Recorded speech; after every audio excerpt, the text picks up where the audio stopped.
নমস্কার বন্ধুরা, ববিতার রান্নাঘরে আপনাদের সবাইকে স্বাগত।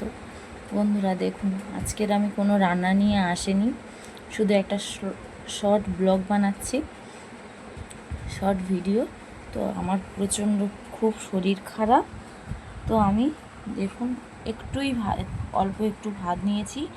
মা রান্না করে রেখে গেছে। এখানে আছে সয়াবিন, আলু কুমড়ো, পটল, চিচিঙ্গে দিয়ে, একটা কাঁচা লঙ্কা দিয়ে, কোনো কিছু দেওয়া নেই, শুধু একটু ফোড়ন দিয়ে একটা সবজি হয়েছে। আর এখানে আছে,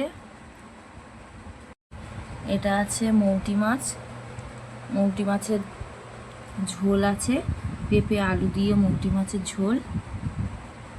দেখুন, পেঁপে আলু দিয়ে মৌটি মাছের ঝোল, হালকা পাতলা রান্না, দেখে নিন, একদম হালকা পাতলা রান্না। তো এগুলো আমার খেতে হবে বন্ধুরা, প্রচুর আমার শরীর খারাপ, মায়ের কাছে চলেছি। আর এখানে আছে রায়তা, শসা পেঁয়াজ দিয়ে, পেঁয়াজ বারণ করেছিল, তাও স্বাদের জন্য রায়তা নিয়েছি।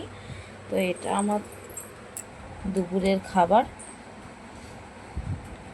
তো এই ব্লগটি যদি আপনাদের ভালো লেগে থাকে, অবশ্যই লাইক কমেন্ট শেয়ার করে দেবেন ও চ্যানেলটি সাবস্ক্রাইব করে দেবেন। তো আমি এখন এটা দিয়ে ভাত খাবো।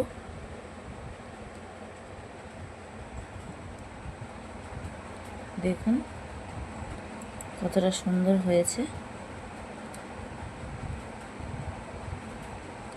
বাই।